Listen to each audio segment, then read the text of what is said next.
Boa noite a todos e a todas. A gente vai dar início agora à nossa série, né, com as novas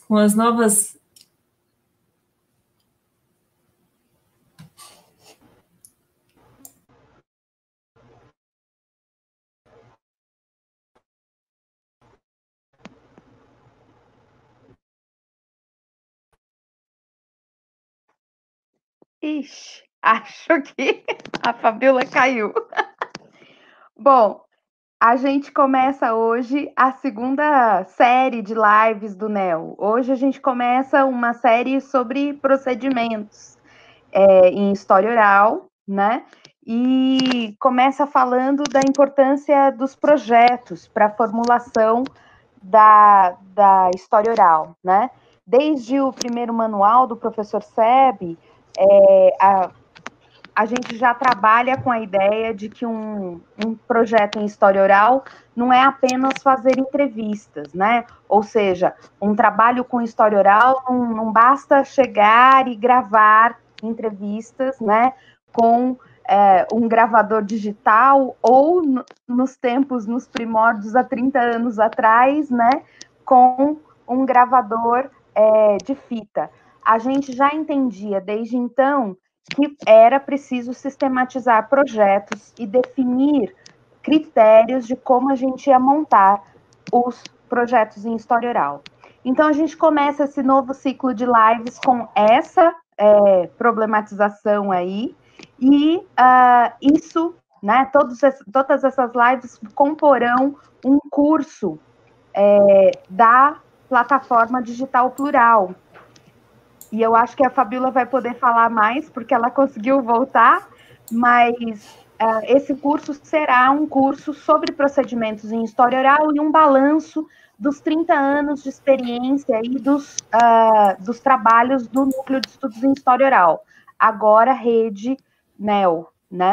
Ou seja, a gente vai fazer um balanço de como começaram esses procedimentos e de como hoje a gente vem trabalhando com conceitos e com alguns procedimentos 30 anos depois. Parece que a internet hoje não está nos ajudando, né? A gente já atrasou por causa dos áudios que não estavam saindo e agora a Fabiola não está conseguindo parar aqui.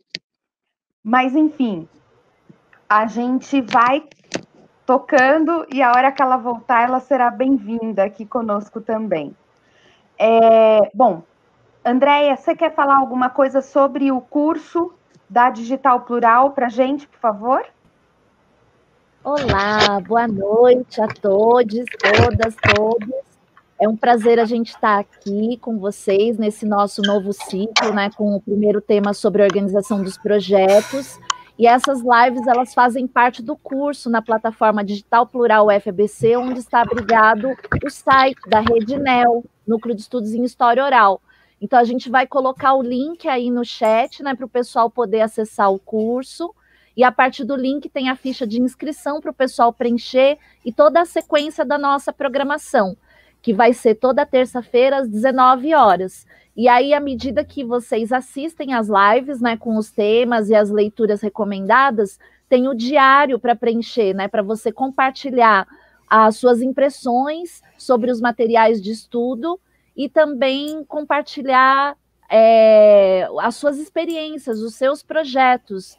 Então, a gente vai disponibilizar o link e quem quiser fazer inscrição no curso, né, ele tem uma carga horária que está especificada lá, e antes precisa fazer inscrição na plataforma Digital Plural. Tem as instruções para quem quiser, tiver alguma dúvida, né, é só escrever para a gente, o fabcdigitalplural@gmail.com, ou ir no canal do YouTube, Digital Plural UFABC, lá tem um link que ensina como se cadastrar, tanto para fazer esse nosso curso História Oral, né, que você pode acessar em cursos.ufabc.edu.br/digital plural.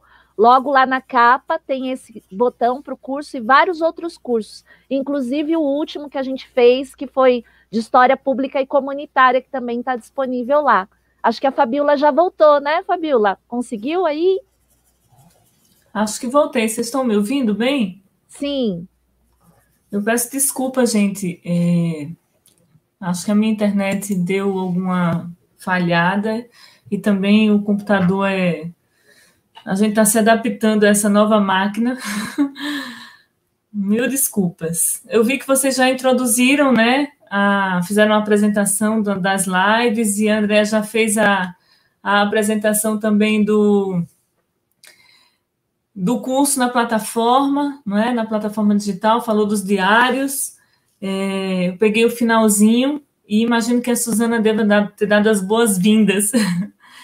Hoje, a gente vai, a live de hoje, então, né, para a gente começar a falar sobre os procedimentos de história oral que foram sendo desenvolvidos, né, pelo Núcleo de Estudos de História Oral da USP, né, coordenados pelo professor Zé Carlos Sérgio Bomei ao longo desses 30 anos.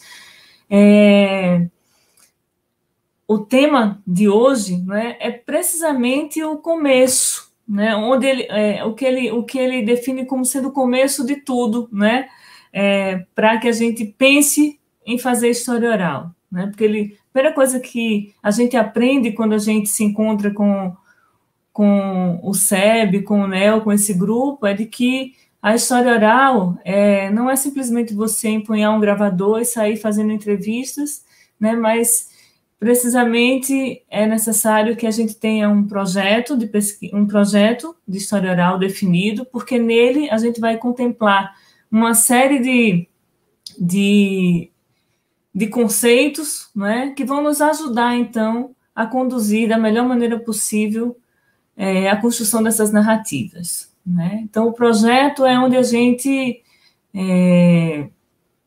apoia, né, os nossos desejos, os nossos sonhos e também os desejos e sonhos das comunidades, dos grupos e das propostas de tema, né, com as quais a gente vai trabalhar, certo?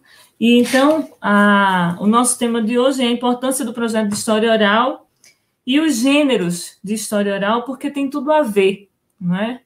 Aliás, em história oral, tudo tem tudo a ver, né? Porque ao você definir o projeto, né, você define o gênero da história oral com o qual você vai querer trabalhar, e isso é também imperativo para que você defina o tipo de entrevista que você quer fazer, né? Vai definir comunidade de destino, colônia, rede, procedimentos de um modo geral. Então, é no projeto que tudo se inicia, não é? Então, acho que a gente pode começar. Né? A estrutura dessas lives, elas vão ser um pouco diferentes das anteriores, né? As anteriores eram um pouco mais livres, e nessa proposta é que a gente tenha um formato mais de curso, né? Que a gente possa, de alguma maneira, apresentar para vocês como que esses conceitos se estruturaram ao longo dos projetos que foram sendo desenvolvidos nesses 30 anos por pesquisadores, não é? Alunos de pós-graduação e pelo próprio professor, tá certo? Hoje vamos falar eu, Vanessa, Andréia e Suzana, não necessariamente nessa ordem, né? Eu não estou vendo as meninas aqui, porque agora eu estou com essa... Agora sim. Eu vou tentar colocar para vocês aqui um slide, né, para eu começar falando para vocês sobre o que é o projeto de história oral para a gente, né? Como que a gente define projeto de história oral. Vocês já estão vendo alguma coisa, não? Já, Su? Já consegue visualizar? Ainda não? Então, peraí. Acho que eu não coloquei aqui para... Agora sim, compartilhar. Certo? Aí a Suzana tem que autorizar. Não é isso? Agora sim. Agora sim? Agora sim. Tá. Eu não estou vendo ninguém, tá? Eu só estou vendo meus slides. Então, qualquer coisa, Su, você pode me dar um toque, tá? Ok, perfeito. Eu queria começar, né, falando para vocês que boa parte do que a gente vai conversar aqui ao longo dessas lives tem como base, né, ou vocês podem encontrar pelo menos o princípio, né, o fundamento daquilo que a gente vai falar aqui nesses 3 manuais, né? tem um quarto livro que saiu agora recentemente do professor com o Leandro, que é um outro tipo de abordagem, né? Mas esses 3 são livros que foram atualizando essas práticas, né? Então, o Manual de História Oral, que tem esse é o 5º manual, o último manual com esse nome, não é? E publicado pelas Edições Loyola, que traz, não é? Que constrói aqui, né? Que consegue reunir, não é? Todo o processo dos manuais, não é? Então, foi sendo acumulado ao longo da escrita dos outros 4 manuais. Desse Manual de História Oral, a gente partiu, então, para fazer uma outra proposta de livro em que a gente trouxesse, né, tanto os conceitos quanto a produção, e esses conceitos aplicados à produção dos integrantes do NEL. Então, no História Oral, Como Fazer, Como Pensar, tem um pouco do Manual de História Oral e já tem um pouco, não é, da prática dessa história oral nas teses, nos livros, nos projetos de cada um dos integrantes do NEL, né? Então, quando a gente fala de transcriação, a gente remete a um determinado autor, a um determinado trabalho. Quando a gente fala de colaboração, a gente faz referência a um outro trabalho, a uma outra tese, e essa é a proposta do História Oral, Como Fazer, Como Pensar.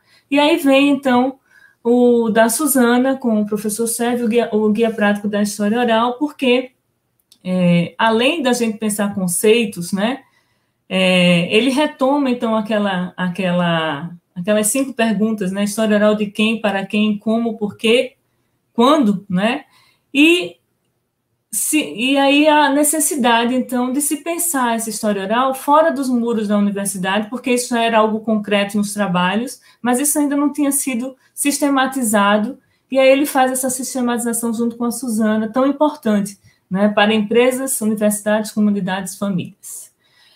Então, tudo que a gente vai falar a partir de agora, né, está nesses livros aí um pouco, e claro que cada um que for trazendo as suas experiências vai, então, extrapolando os livros e vai dialogando com essas propostas que estão aí, né, e que foram desdobradas, superadas, enfim, refeitas ou feitas de uma outra maneira, e é justamente isso que a gente quer apresentar ao longo dessas lives. Então, né? O projeto de história oral, então, né, é um instrumento norteador, ele não é uma camisa de força, né? Mas ele ajuda a planejar o trabalho de pesquisa, como todo e qualquer projeto, né? É lá que a gente vai delinear a proposta a ser desenvolvida, a justificativa, a fundamentação, os meios operacionais que a gente vai usar, ainda mais nesse tempo, né? Os meios operacionais era algo que ficava muito distante até, né? A gente pensava em meios operacionais meio técnicos, que a gente vai fazer no gravador, vai fazer no pendrive, vai fazer no celular, como que a gente vai fazer? Vai ser na fita, né? Hoje não, a gente tem que pensar, isso extrapolou, né? Então a gente tem que pensar nisso, tem que pensar na gravação, tem que pensar nos meios. Então vai ser Zoom, vai ser Google Meet, qual é a plataforma que a gente vai gravar essas narrativas se a gente não puder encontrar essas pessoas frente a frente. E esse momento da pandemia, nesse momento de pandemia, então, isso ficou ainda mais claro, né? A questão da forma e a evidência dos objetivos, né, por meio de hipóteses de trabalho. Parece muito assim, muito parecido com os projetos que a gente encampa, justamente nas nossas áreas específicas, e eu trouxe justamente esses nomes, né, para a gente poder pensar, porque em algumas áreas, e aí a gente não vai falar só de projeto de história oral, de memória, por exemplo, de construções de memória, né, de grupos específicos, mas pensar em projetos de história oral na academia requer, né, a gente pensar nesses termos aí que são colocados, hipóteses, né, evidência, né, É possível ter tudo isso com história oral. Não é engraçado? Né? O projeto de história oral, você pode ter tudo isso. Pode até transformar em pizza, como a gente brinca, né, na área da saúde. A gente pode pegar isso e transformar em pizza. É uma pena, mas a gente pode. Né? É possível. É tão bom que a gente pode categorizar, transformar em tabela, fazer o que a gente quiser. Né? Só que não é essa a ideia. Né? Essa não seria a proposta inicial do projeto de história oral. Né? Porque o projeto de história oral, ele na verdade, a essência, né, daquilo que a gente quer compreender, certo? E nesse projeto a gente precisa estruturar, né, a gente tem que ter um perfil, né, que caiba na academia, caiba em qualquer lugar, mas que tenha a nossa cara, né? E aí, na caracterização do tema, né, que é um momento muito especial, é o primeiro momento onde você quase que destrincha, né, o tema do seu trabalho. Então, você vai fazer um trabalho, por exemplo, banco de memórias ou banco de memória do Barco da Saúde de estudantes da faculdade tal, que é o caso, é o que eu estou trabalhando agora, né? Por que banco de memórias? Por que história oral? Por que narrativas? E você vai, então, qualificando, né, essas etapas e essas escolhas que você vai fazendo. E justificar, né, por que vai trabalhar, por que você precisa fazer esse projeto? Né? Por que você escolheu fazer esse tema, escolheu fazer essa pesquisa, né? E aí trabalhar com problemática, eu botei problemáticas e hipóteses porque vai depender da área, né?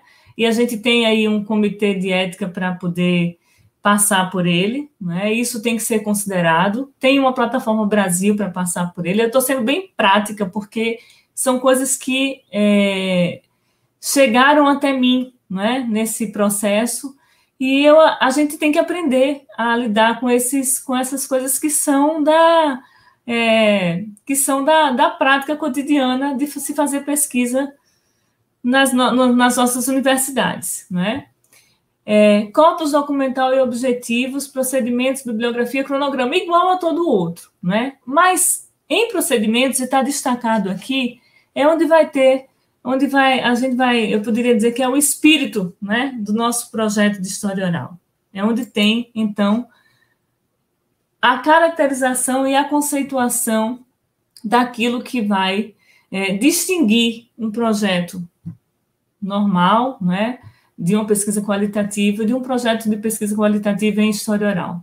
Porque essa história oral, ela tem, né, conceitos que são operacionais, posturais e éticos muito próprios, né? E eu diria que esses aqui, que a gente não vai falar hoje, mas que a gente vai falar em outras lives, porque cada um desse, né, daria uma conversa de uma noite inteira, né? Mas são eles que vão, então, caracterizar o projeto específico de história oral.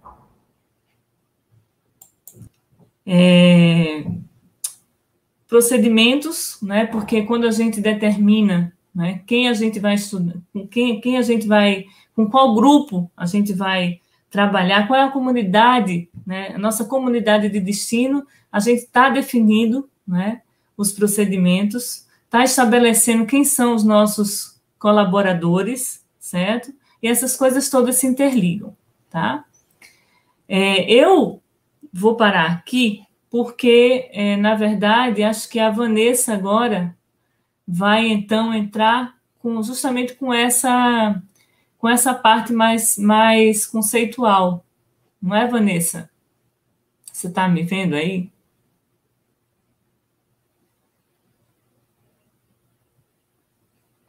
Oi? Ok. Dá para ouvir? Ok? Ok. Dá para ouvir, né?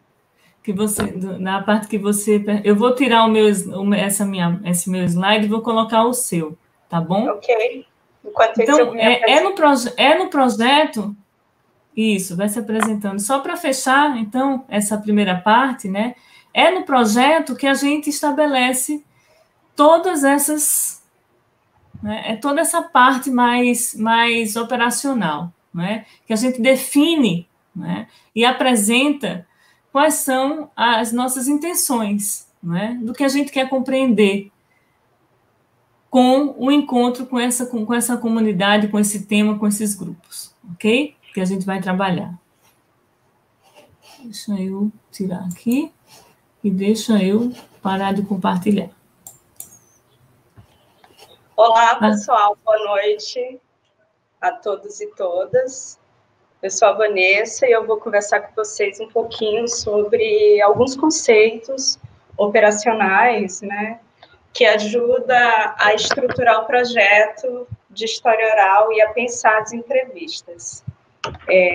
A Fabiola vai inserir um pequeno roteiro só para exemplificar como que esses conceitos se articulam na prática, né? Pode colocar, Fabiola, por favor. Eu acho que a Fá está com alguma dificuldade de gerar. Se você puder começar a falar, então, e daí assim que aparecer, eu compartilho. O primeiro conceito seria de comunidade de destino.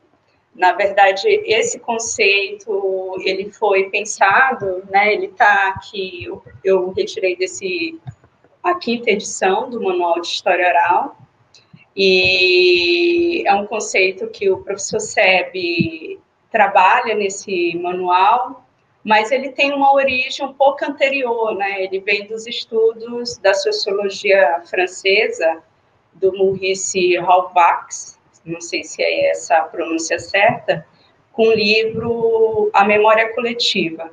Nesse livro, ele tem um conceito chamado comunidade afetiva, que seria uma espécie de sentimento comum ou partilha comum de identidades ou pertencimentos de determinados grupos sociais. Então, quando a gente pensa em comunidade de destino, por exemplo, eu vou citar o meu trabalho de mestrado, na qual eu entrevistei imigrantes bolivianos na cidade de São Paulo. Então, esse sentimento de ser imigrante, ser boliviano, qualificaria a comunidade de destino do meu projeto específico sobre imigração. Então, fazer parte de uma nacionalidade comum, pertencer a um determinado estado, e a um determinado grupo social, já qualificaria a comunidade de destino. Então, seriam todos os imigrantes bolivianos que vivem na cidade de São Paulo. Seria uma grande comunidade de destino. Só que, na hora que você vai a campo, vai pesquisar, seria praticamente impossível realizar entrevistas com 500 pessoas, com 100 mil pessoas, com 400 mil pessoas, se a gente for pensar em números, né, dessa grande comunidade de imigrantes bolivianos na cidade de São Paulo. Então, a gente vai recortando, né? A colônia, no entanto, seria uma delimitação dessa comunidade de destino, né? Então, a rede, que seria aí o grupo específico em que esses pesquisadores, aí no caso eu, trabalhei durante o mestrado, são esses pequenos recortes temáticos, digamos assim, dentro dessa grande comunidade. Então, eu entrevistei famílias de bolivianos, né, uma família, seu grupo social, o seu grupo social que vive na cidade de São Paulo, e aí dentro dessa família tem homens, tem mulheres, tem crianças, tem pessoas que vieram na década de 50, né? E aí vão surgindo outros grupos dentro dessa comunidade. Infelizmente, a gente está com um problema de inserir os slides, e eu acho que eu vou ter que falar só no gogó mesmo. Então, eu vou abrir aqui no meu celular, só para seguir um roteirinho, né? Mas eu dou continuidade aqui aos procedimentos. Então,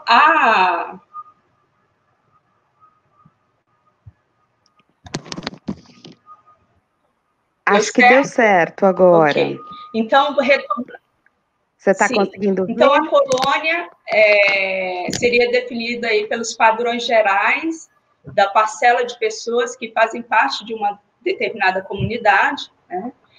E a finalidade da colônia seria facilitar esse entendimento coletivo do que poderia abranger aí determinados grupos humanos. Então, a rede vai ser essa subdivisão da colônia, dessa grande comunidade de destino, e as redes são os elementos no qual o pesquisador realmente vai ter acesso direto. Então, já que é impossível para um grupo de pesquisa ou para um único pesquisador realizar 100 mil entrevistas, a gente faz recortes. No meu caso, eu realizei, durante o mestrado, 27 entrevistas, que já são muitas entrevistas, né? Dado o prazo de um mestrado, que é 2 anos, ou no máximo 3 anos, no caso de alguns programas da USP. E aí, como que eu operacionalizei? Eu fiz 3 grupos, 3 redes. Então, o primeiro grupo, a primeira rede de pessoas, homens e mulheres, que foram para a cidade de São Paulo durante a década de 50, e a sua rede social afetiva, e dentro desse grupo, dessa rede específica, né, de pessoas que frequentavam a Pastoral do Imigrante e a Igreja Nossa Senhora da Paz, no centro da cidade de São Paulo. E aí essa rede ia se abrindo para mulheres, homens, de uma segunda geração, uma geração de pessoas que, no caso,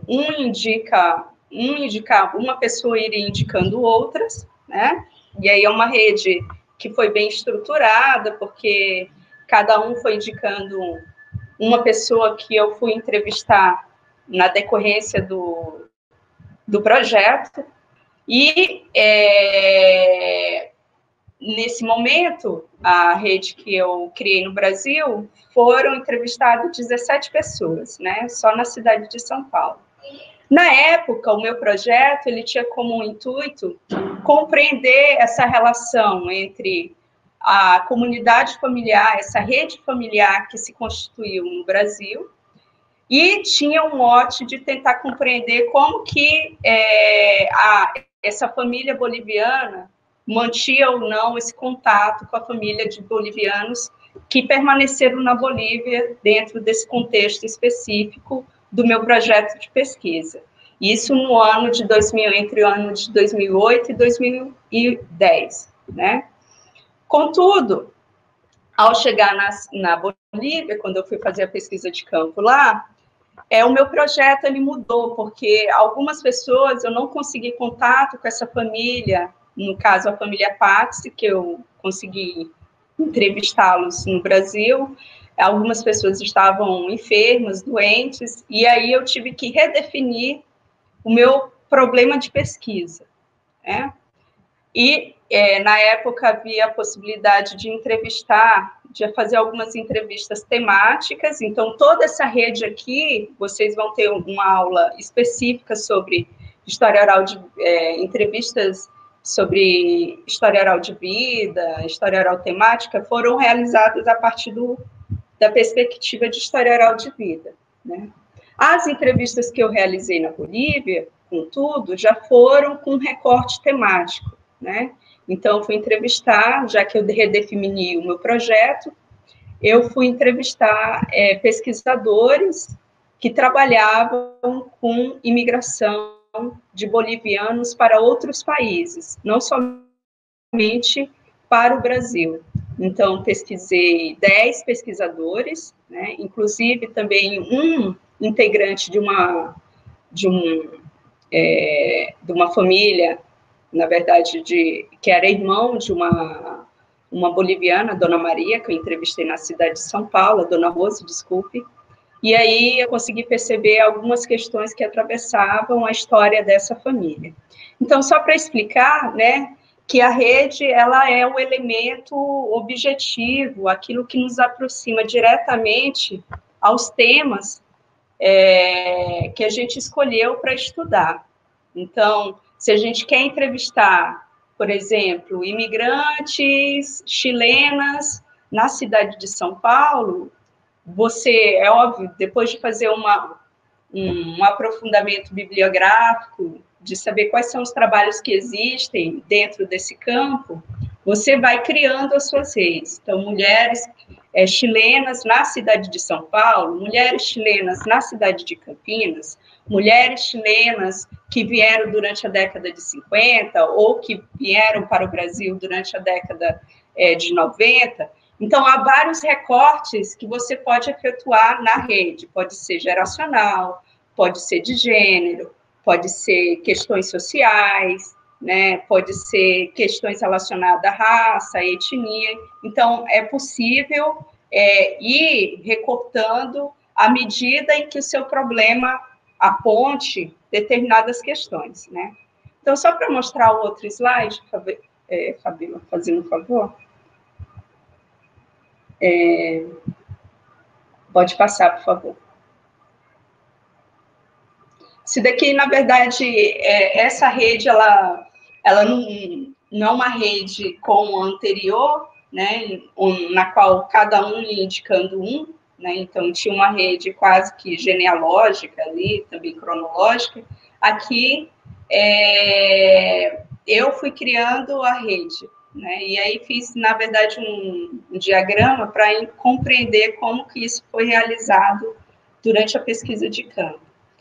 Agora, você pode voltar um pouquinho, só para eu explicar os conceitos anteriores? Tá. Feito esse estabelecimento da rede de o que seja comunidade de destino, colônia e rede, a gente também traz aqui alguns conceitos, né, que também estão. E agora eu peguei esses conceitos do Guia Prático de História Oral, que foi publicado pela Suzana e pelo professor, né? Já uma edição mais atualizada, e ela vai definir o que é história oral de vida, história oral testemunhal e história oral temática, né, e tradição oral. Então, na minha pesquisa, eu vou dar sempre os exemplos da minha pesquisa, né, já que eu tenho mais experiência com esse campo. A história oral de vida ele é um gênero narrativo que tem como inspiração a experiência e o longo curso da trajetória de vida das pessoas que a gente escolheu para entrevistar.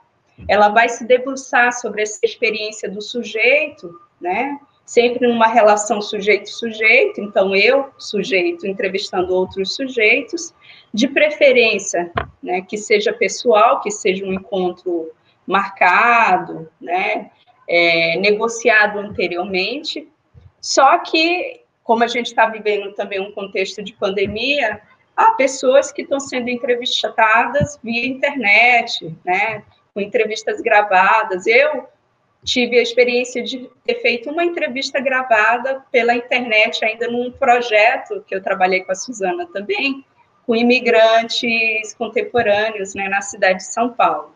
Então, acho que o diálogo é diferente, até o tempo da entrevista é diferente, né? Então, por exemplo, eu tenho uma entrevista que eu fiz com uma senhora, a dona... esqueci o nome dela, dona Emma, para o mestrado, ela me convidou para a casa dela, eu cheguei 8 horas da manhã e saí 4 horas da tarde, completamente embriagada de tantas coisas, fenômenos que ela havia contado, né? Saí com dor de cabeça, porque eu já não aguentava mais ouvir histórias. Ela foi contando da história do pai dela, da mãe dela, que não estava viva mais, contando a história do cachorrinho dela, né, que ela criava, os vários cachorros que passaram pela vida dela. E aí a gente trabalhou também com fotografias, ela foi contando a história dela e apresentando as fotografias que ela gostava, as pessoas que ela que ela amava e que eram importantes na vida dela.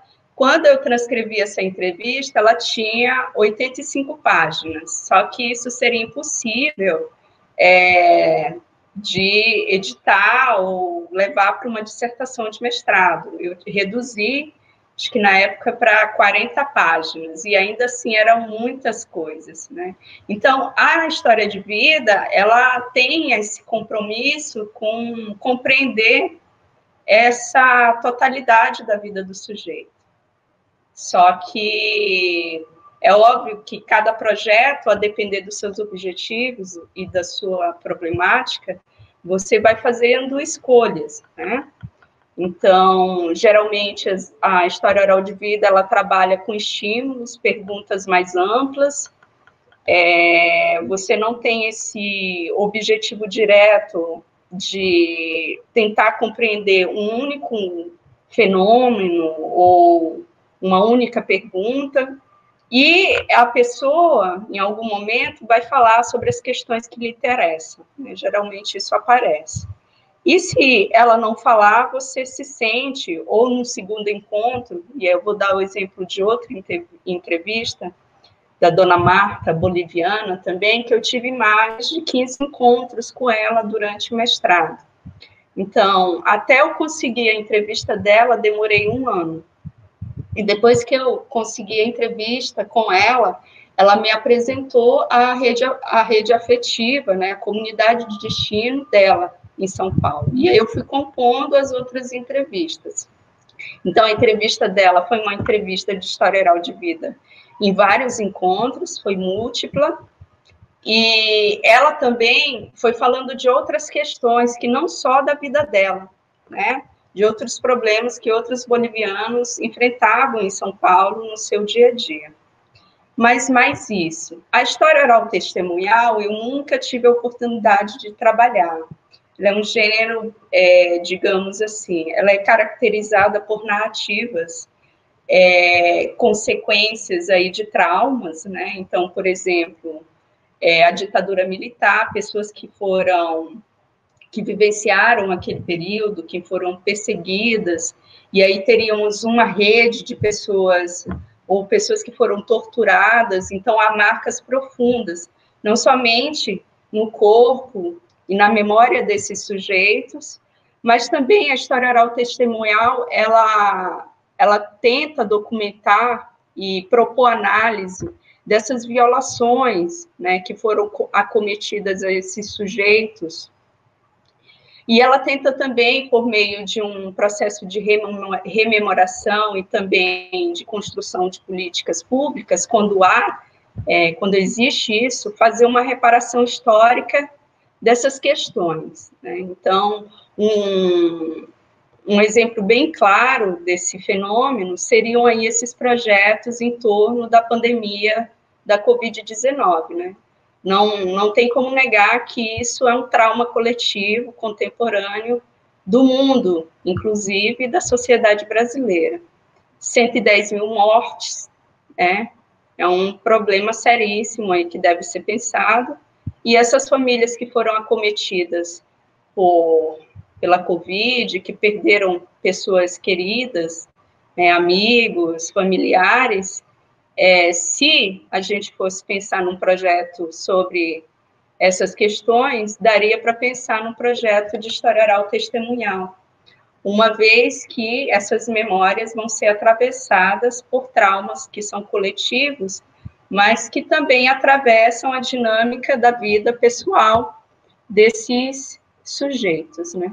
Então, as entrevistas aí no âmbito do testemunhal, ela geralmente tem esse caráter também da denúncia, de propor denúncia daquilo que aconteceu ou que determinados grupos vivenciaram, e ela tem essa questão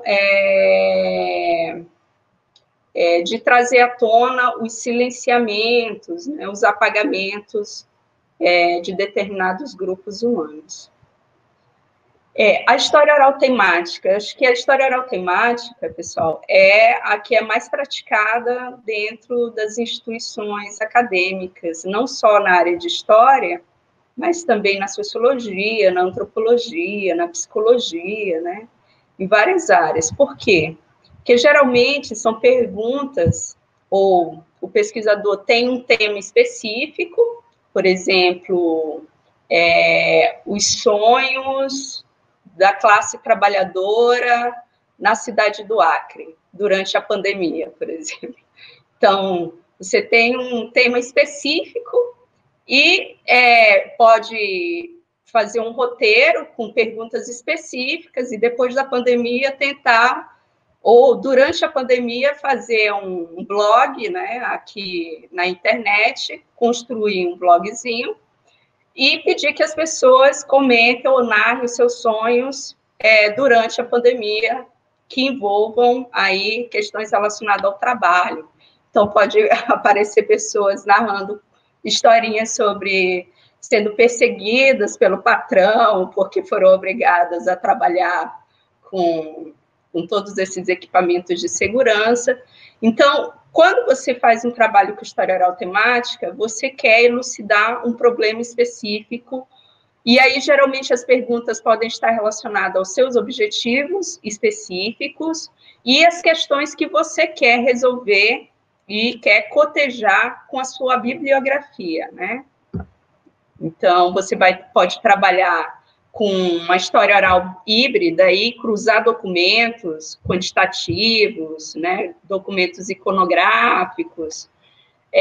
No meu caso, por exemplo, eu só vou citar aqui a pesquisa de doutorado, grande parte das entrevistas que eu fiz durante o doutorado foi com base nessa história oral temática.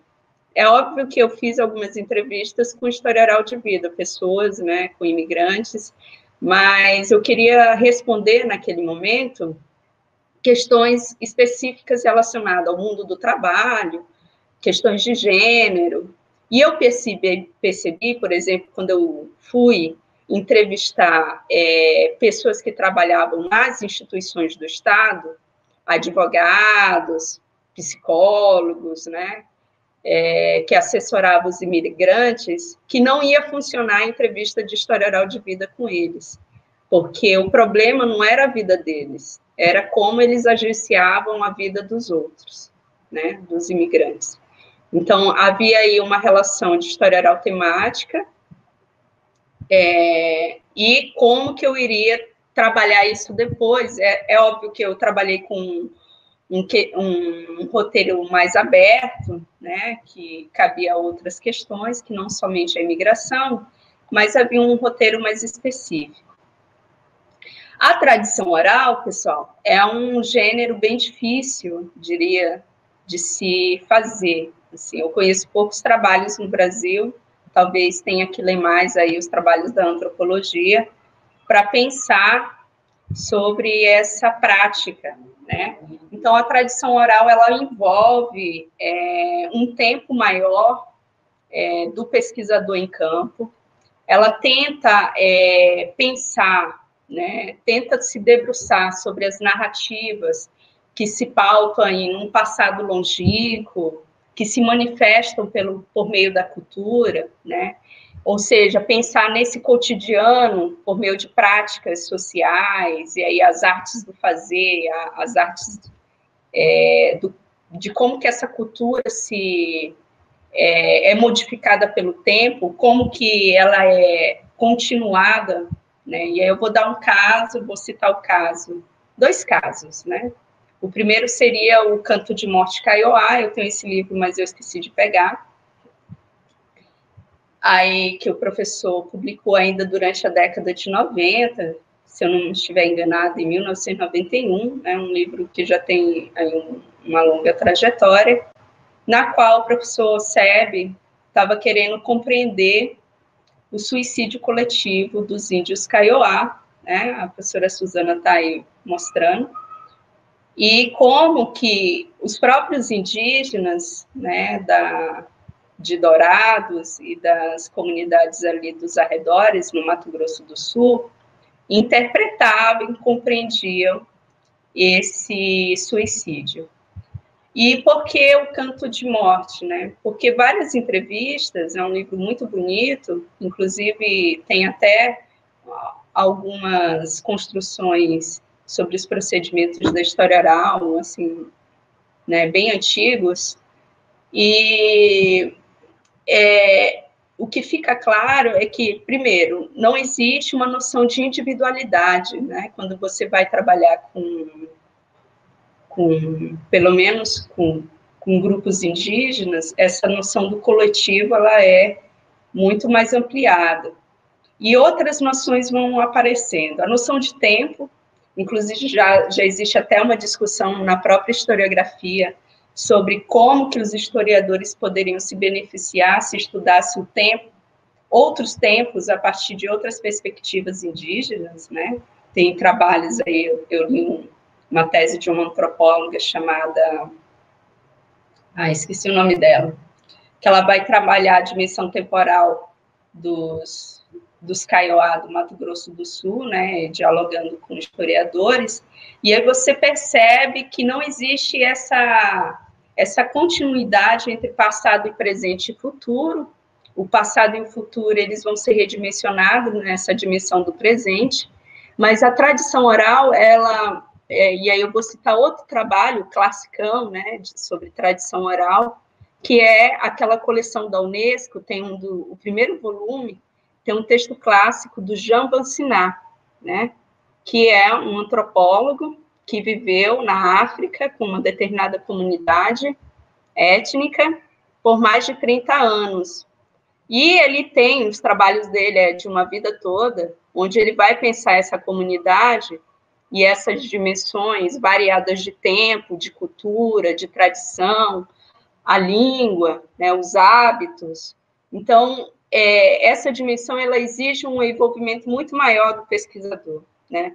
E, no caso, as entrevistas aí, elas seriam apenas um momento de outros elementos que poderiam ser explorados pelo pesquisador durante o trabalho de campo, né? Elas comporiam aí um cenário muito maior, onde as entrevistas fariam parte de um roteiro específico, mas que outras dimensões da cultura podem aparecer caso você utilize outros procedimentos de pesquisa, como a etnografia, né, que pode ser utilizada, como trabalho com filmes. Então, há vários antropólogos que vão utilizar agora o docu,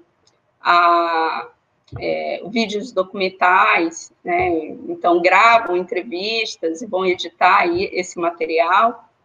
Então, a entrevista aqui ela é apenas um momento de outros elementos que poderiam ser explorados pelo pesquisador. Então, no caso, seriam mais isso, né? Esse roteirinho. Faltou aí eu esqueci de colocar o item banco de histórias, mas eu acho que a Suzana, né, que já tem uma vasta tradição e uma vasta experiência com outros projetos empresariais e com instituições, pode explorar um pouco mais o que seria aí esse campo do banco de histórias, quem trabalha com isso. Geralmente, para quem pretende montar arquivos, né? E aí fazer uma documentação específica sobre arquivos e determinados grupos. Mas, no caso, era mais isso, né? Qualquer coisa a gente conversa no debate. Obrigada, Van. Obrigada, Fabíola, pela apresentação. Então, deu para ver as ligações aí entre o projeto e o tipo de história, né, oral. Então, o projeto, ele monta, né, e dá um caminho de que tipo de entrevistas depois a gente vai fazer, né, e para que objetivo a gente vai fazer. Eu vou chamar aqui, tem uma pergunta da Marcela, né, que ela vai dialogar um pouco com a Vanessa, quando ela fala das redes, né, e a Marcela vai perguntar, né, podemos organizar redes a partir de categorias como classe, gênero e raça? A Van pode responder depois também, mas eu entendo que sim, né, e que podem ser, inclusive, os recortes ou como, né, os encaixes, né, das pessoas dentro dos projetos.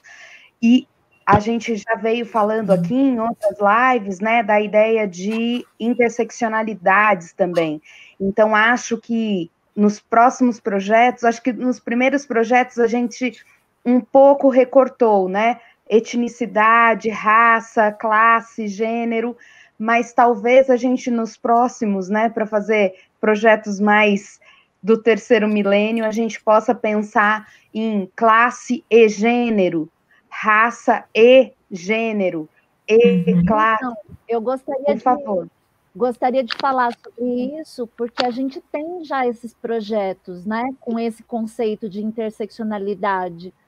Por exemplo, se a gente for pegar o projeto Direitos Humanos, Gênero e Diversidade na Escola, ele foi feito em 2015, 2016, a partir de histórias de vida de educadores. Ele começou com diários, mas ele, por ser um projeto que tem essa metodologia dos diários escritos, também abriu a possibilidade das pessoas falarem sobre as suas histórias de vida. E aí nós tínhamos um financiamento do MEC, em 2015, inclusive para gravar essas entrevistas que partiam da história oral para uma história audiovisual e digital. Então, foram feitas cerca de 60 entrevistas, e aí, no caso, a colônia, né, a gente podia caracterizar como sendo os trabalhadores da educação. E o tema era exatamente a partir da condição de classe ou condição socioeconômica, gênero e relações étnico-raciais. Então, o que aconteceu? Depois de fazer esses diários, a gente perguntou para vários desses 500 cursistas quem gostaria de contar e gravar no formato audiovisual as suas histórias de vida. Então, essas entrevistas as pessoas se ofereceram para fazer essa gravação, e elas foram feitas em 8 CELs, que são os centros educacionais, na periferia de São Paulo, no Butantã, na zona oeste, no Perus, na zona norte, na zona leste, em São Mateus, São Rafael e Azul da Cor do Mar, e na zona sul, Vila do Sol, Navegantes e Paraisópolis. Então, em cada um desses lugares, a gente tinha uma equipe de filmagem, né, que foi financiada, então era um projeto que já era institucional, coletivo. Eu achei muito importante a fala da Vanessa para falar dos projetos que têm essa cara de ser um mestrado, um doutorado, mas a gente já tem essa experiência de fazer projetos que têm uma característica institucional, como os que a Suzana puxa também em parceria com as empresas.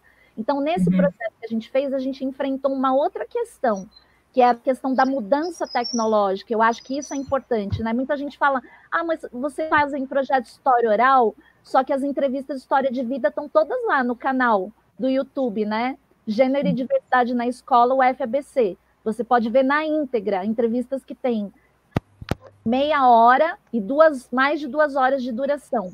E o roteiro da entrevista era o mesmo, de história oral de vida, dentro desse gênero. E as entrevistas, elas foram gravadas em vídeo.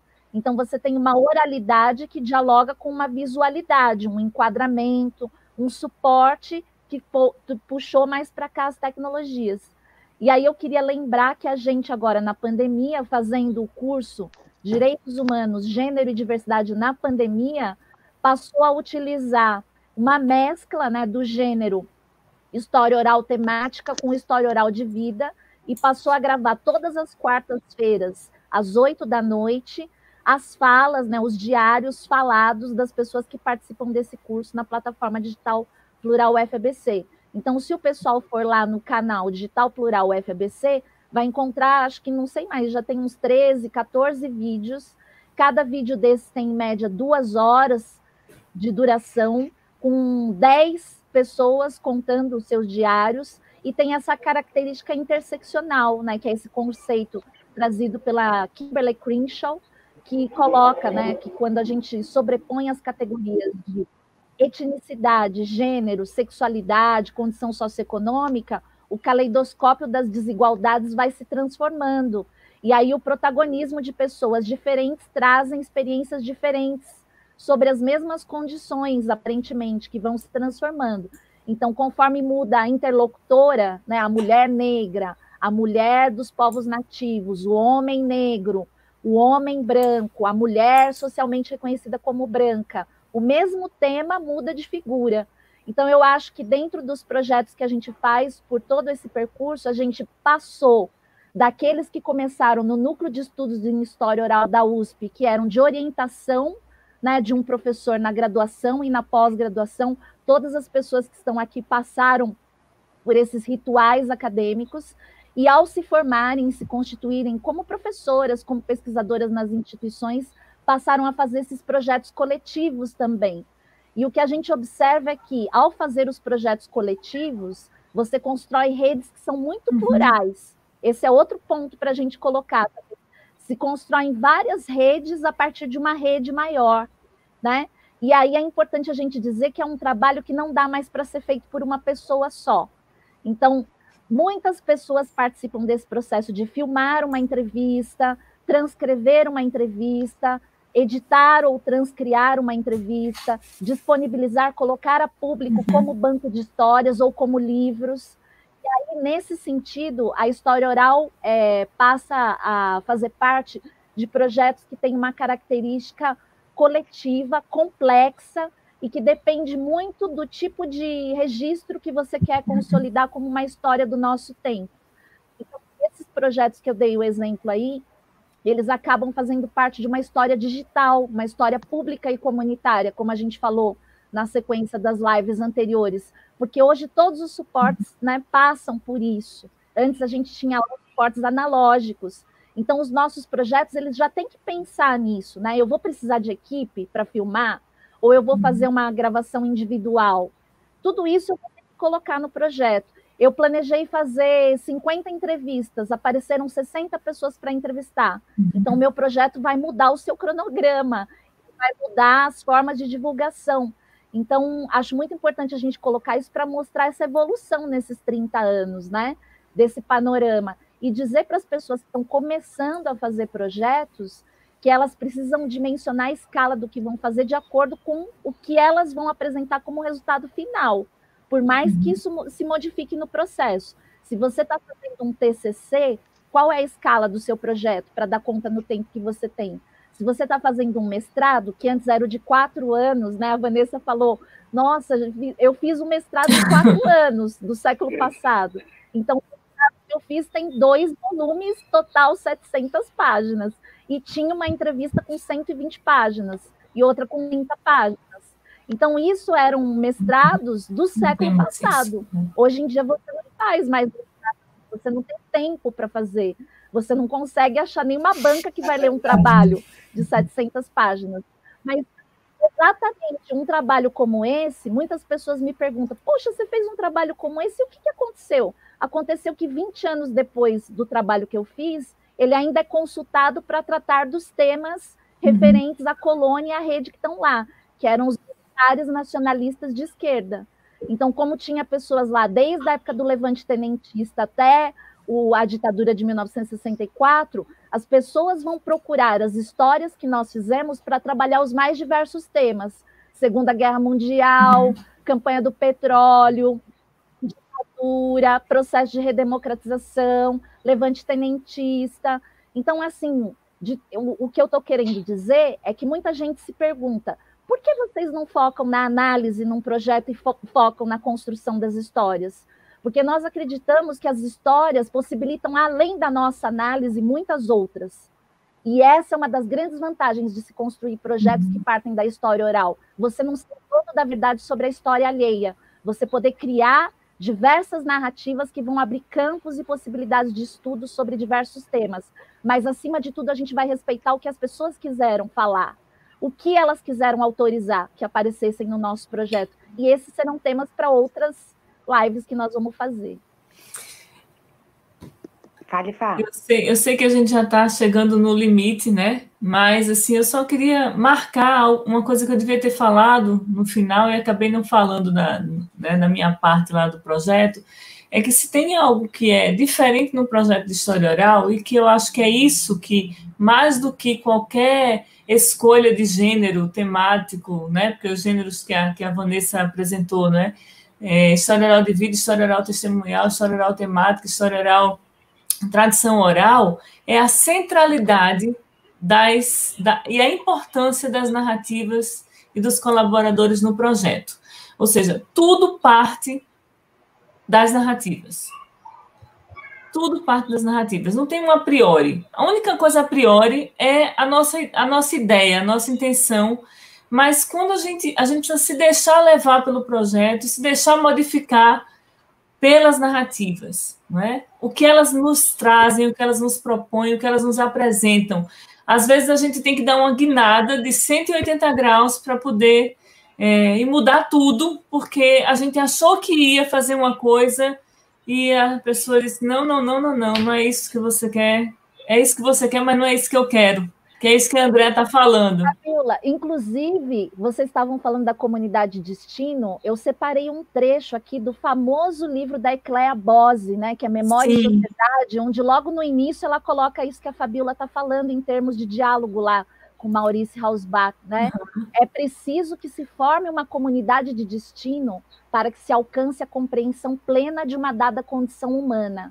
Comunidade de destino já exclui, pela sua própria enunciação, as visitas ocasionais ou estágios temporários no locus da pesquisa. Significa sofrer de maneira irreversível, sem possibilidade de retorno à antiga condição, o destino dos sujeitos observados. Perfeito. Então, eu acho muito legal, assim, né, para quem quiser entender o que significa essa comunidade destino, que a Vanessa colocou aqui, a Ecléa Bose, o livro dela é um clássico, e serviu de base e referência, né, para tudo que o professor Sebe vai colocar nos manuais de história oral, a Suzana e a vão sistematizar com ele sobre os procedimentos, que é essa ideia de que nós, como pesquisadoras, nos colocamos numa posição de sofrer um novo destino ao ouvir essas comunidades, de modificar a nossa própria percepção, né, do que foi vivido, e a partir do que foi dito, construir caminhos de análise, de disponibilização dessas narrativas. Tem uma pergunta aqui, gente, o Diego disse, né? Aí, quando um filho conta a história do seu pai que já faleceu, e ele conta alguns aspectos da experiência que ele presenciou junto com o pai, que tipo de gênero narrativo se encaixaria? Então, assim, eu diria para o Diego que poderia se encaixar em vários tipos, como a Vanessa bem explicou aqui, né? Porque pode ser um curso de história de vida, e em toda a história de vida você começa falando, né, da sua origem familiar, da influência dos seus pais na sua vida. Então, poderia ser, né, o gênero de história de vida, poderia ser o gênero de história de vida testemunhal. Eu tenho um exemplo disso no projeto que eu fiz com os militares de esquerda, que eu entrevistei o pai, né, que sofreu tortura, que foi expulso do exército e tudo mais. E o filho entra em contato com a gente e quer falar também sobre o pai e sobre a sua vida atual. Então, isso tem a ver com reparação.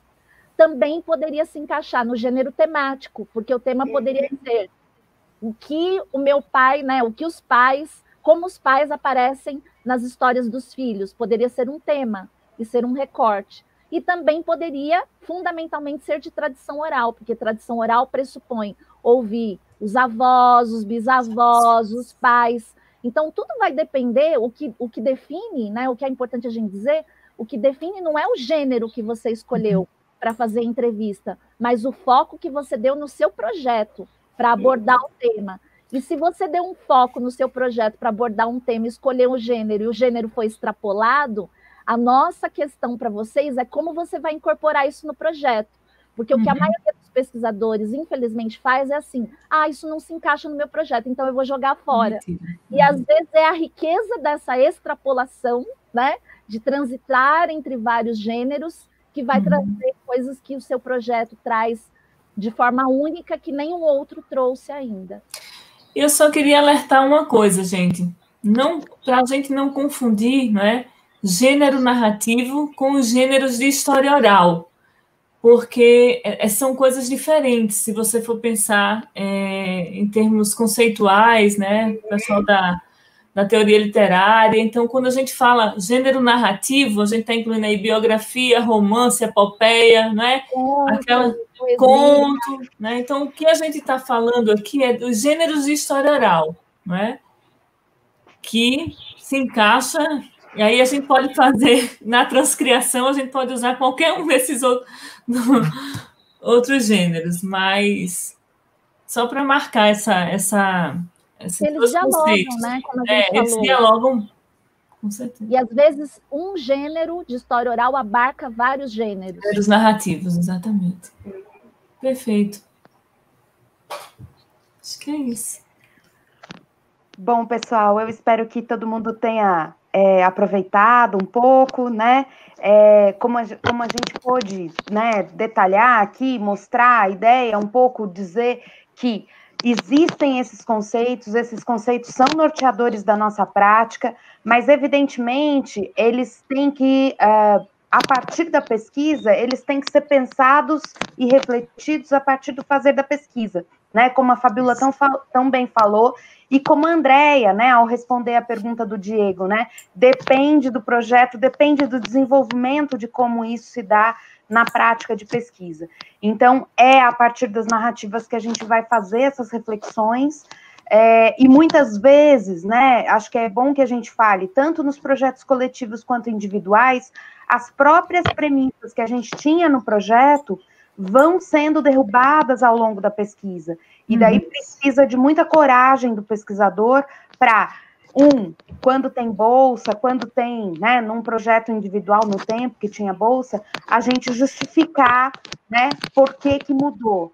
E quando é um projeto institucional e etc., mais ainda, né, negociar com o conselho de ética, justificar tudo isso dá trabalho, mas é aí que se produz o novo. Acho que a gente tem que ter isso em mente, né?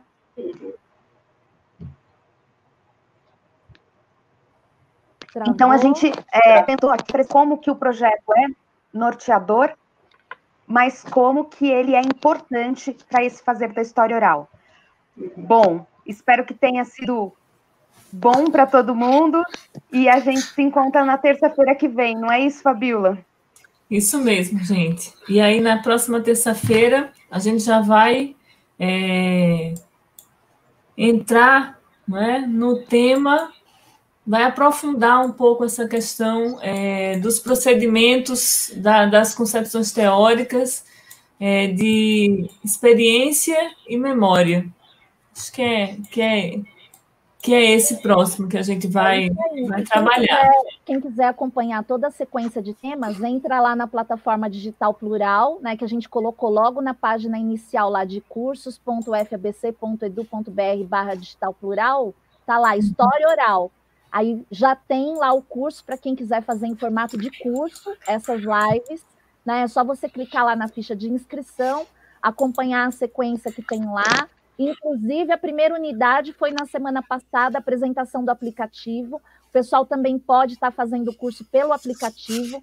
É só acessar o aplicativo na plataforma. O link está lá também, mas a gente deixa aqui no chat, né? Depois, colocar aí o link tanto para acessar o aplicativo, quanto para fazer o curso. E tem um pessoal dando oi aí ainda para a gente, né? O André Gataz veio aqui, dizendo que depois assiste. A Carla, que é lá de Montes Claros, que é do Núcleo de História Oral, lá da Unimontes. O Diógenes também está aqui, né? O pessoal lá da Secretaria de Educação, do Núcleo de Memória da Secretaria de Educação. A Marcela, da UFABC, o pessoal que está acompanhando a gente aí. Um beijão, né? Tudo de bom para vocês.